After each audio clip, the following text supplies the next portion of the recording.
Life is a beautiful symphony, a gorgeous classic poem. Life is precious, it belongs to each of us, but only one chance. The most important thing in this world is that our lives still exist.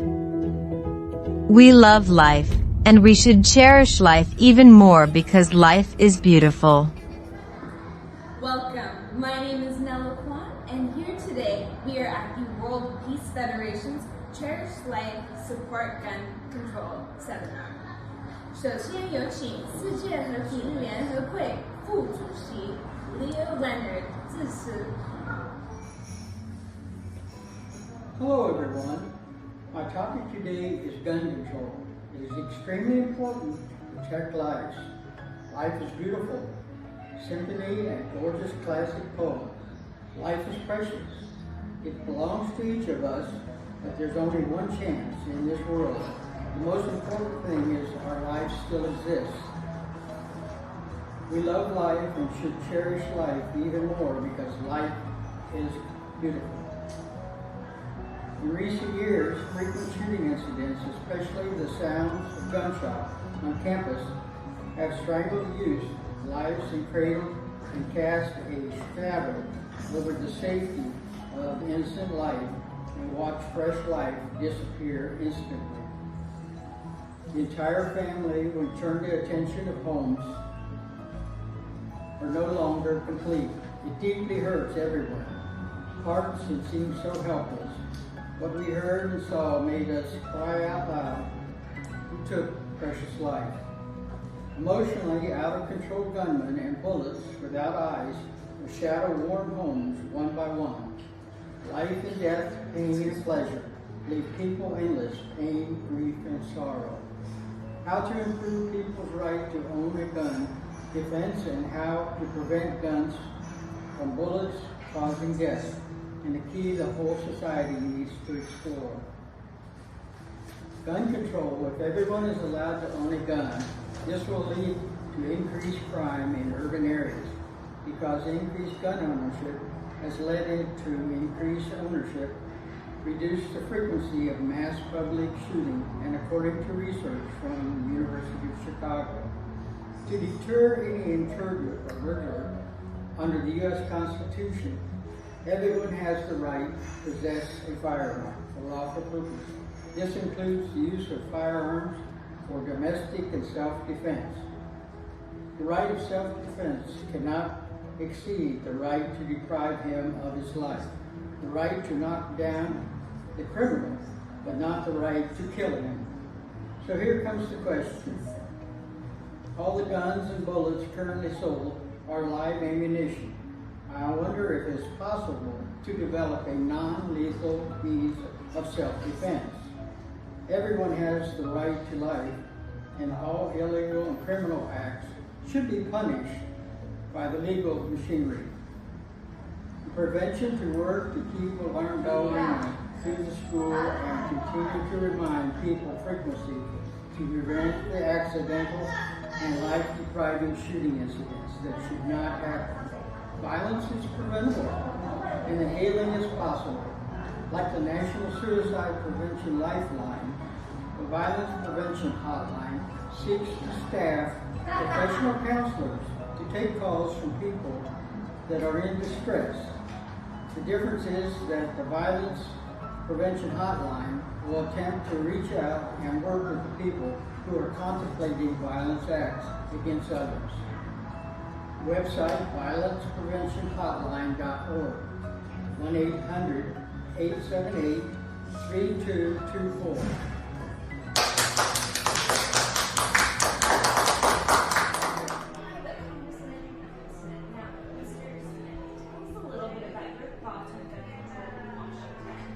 Yeah, we passed the initiative a couple of years ago to close the gun show loophole and place some restrictions on firearms, but it's still not enough.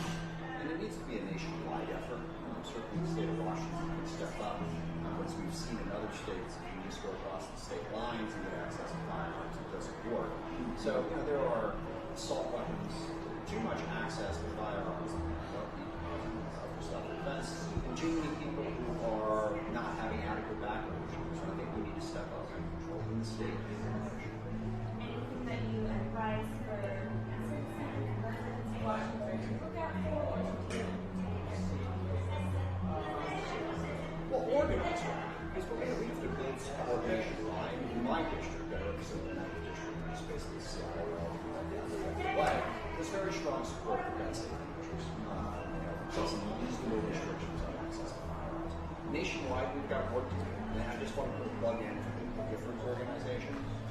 He's a good friend of mine, who's in Congress. And their organization isn't just about changing laws, it's also about educating the public to support them, to build the support for elected leaders who want to pass those laws. So supporting the different organizations and other organizations focused on gun safety is important.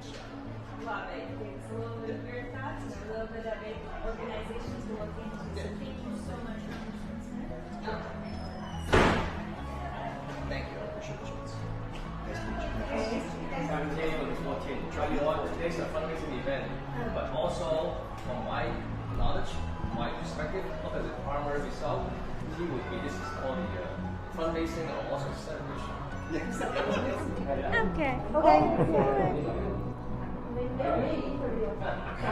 And today here we have Mr. James Bush, who is a specialist representing the King County office. Now, James, tell us a little bit about your thoughts on gun control and how we're doing in Washington.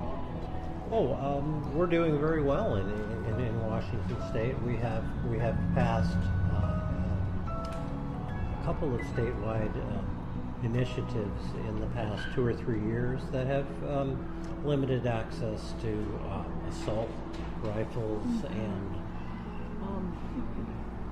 basically just made good and reasonable changes in the state law. And do you feel like there are any other things we should be aiming towards in the next 5 to 10 years? Or do we think we're at a good space in Washington? I think there will be other statewide initiatives because that's really the only way that you make these sort of changes in Washington state law, and I suspect I will support them. Excellent. I know, in recent news we've had shootings and school shootings and whatnot, and so I think one of these topics, especially with gun control, is very relevant as we want to hope and decrease any of these possibilities for our community as well. And so I absolutely agree. I hope that more things happen. But any other thoughts when it comes down to any specific things we as, residents of Seattle and Washington can do?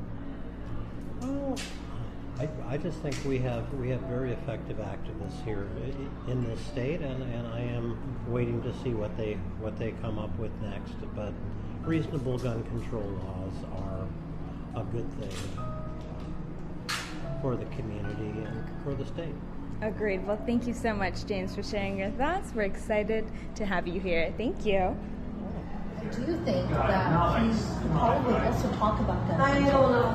The reason that we have very low gun laws is because at the federal level, there's rules around what we're allowed to legislate. So they've taken control at the federal level around gun laws. Gotcha. Because I've been looking up a couple things and it's pretty loose. Yeah, but Washington State, we've actually done more. So we banned firearm that's like pieces of firearm is what I've heard.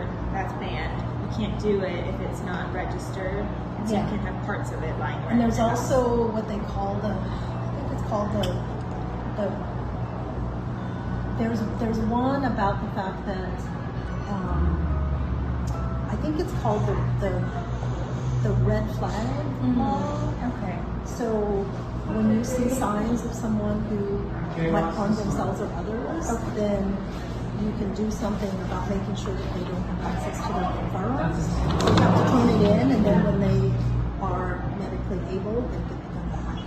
Okay. And there's also something about the fact that they're allowed to have guns at school grounds, at city council meetings, state capital meetings, also at voting places. So, Okay, and where are we? Do you consider us to be pretty rural in Washington too? What would you say are like some of the areas in the U.S. that are a little bit more conservative and are like no to all guns, nay to everything? there's actually a number of states that see gun rights as all important. And I would say that I think Washington, we've tried to look at what does responsible gun ownership look like, right? So you are free you can apply for the concealed gun permits, right? But the idea that you can intimidate people with wearing a gun on the outside to a voting area or to council meetings or state legislature is something that our state legislature has said that's not okay. I wonder if there may be some people that are going to come tonight that would know more than me. No, you have given us plenty. You've literally done the too long didn't read part of this. Oh. Perfect. Love it. Excellent. Well, thank you so much for being here Yeah, tonight. of course. One more time, your name is Holly and yes, Lisa. Lisa. Oh, yes, All right, and today here we have Lisa and Holly. And so, Lisa and Holly, today we are here partly to share kind of the concept of gun control in Washington and then how everyone feels about it and anything that you would want to share or maybe advise folks to learn about, do more research, or do in person. So, I got a great question for you, Lisa. I'll have you go first and to share your thoughts.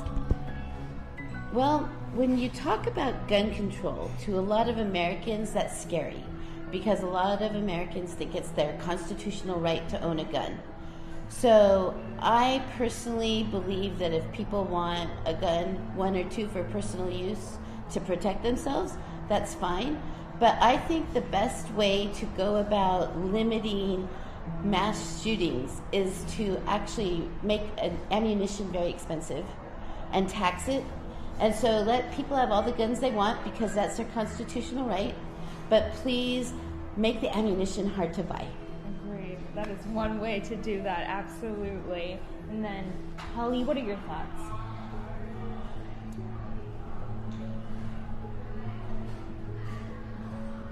You know, this is a very hard question. It is.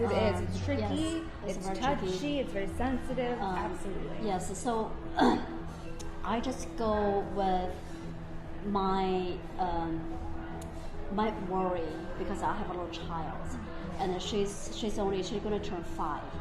And what happened to just happened in the private school in Texas, right? And Uvalde. then, right, it made us really worried about, you know, which school and whether the kids are really safe to go, you know, that as a young age, right? Like, you know, 5 to 9 or 10 years old, and what we should do to protect them. And if anything happen like that, you know, either do we have time to protect those kids, right? I do think we need to do lots of control with guns, and I have no solution what we should do because there's so much guns out there, and it's impossible for us to, you know, take away all the guns from individuals, right? And then, you know, I do think if we, the Congress or you know, state governments or whenever federal we have to do, if we can take away the guns from individuals, I think that would be the best solution.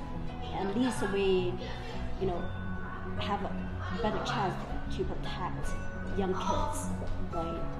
And I know a little bit of the situation is we ban, you know, rifles, we've banned any sort of, you know, rifle and guns when we're in a school environment, but again, there's nobody there to double check if somebody is actually, you know, having it on their self. And so I agree with that, and I thank both of you so much for sharing your thoughts, and then hopefully, Lisa, that exactly what you mentioned happens. Thank you. Excellent, thank you. Yeah, but thank you. All right, now you guys can go enjoy the wonderful dinner. Okay. For example, now there's school campus shooting in almost every state. So what do you think about is the best way to deal with this problem and also to increase the security or safety for our children in schools? Yeah, so just like Congressman Smith said, I think our country definitely needs more, common sense gun control, more restrictions on, who can purchase a firearm and when and under what circumstances. That cuts at the root of the issue, right? We also need, kind of the common sense mental health reform, right? To make sure that we take care of people before they, lash out and inflict violence on their peers. So, yeah. Another question about the school campus safety.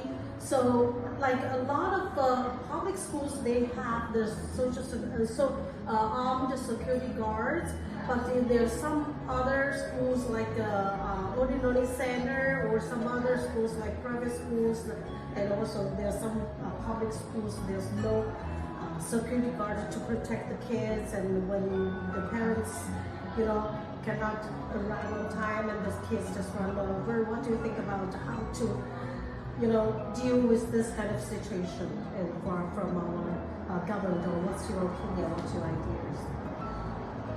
My own personal opinion is that safety of our students is paramount, and there's no child in the United States that should fear going to school. And there's no situation where a child should be afraid of law enforcement in the schools. So we need to work on both sides, that law enforcement is safe with children and the children are safe. It's very important across the country. Okay, Yeah. Thank you so much.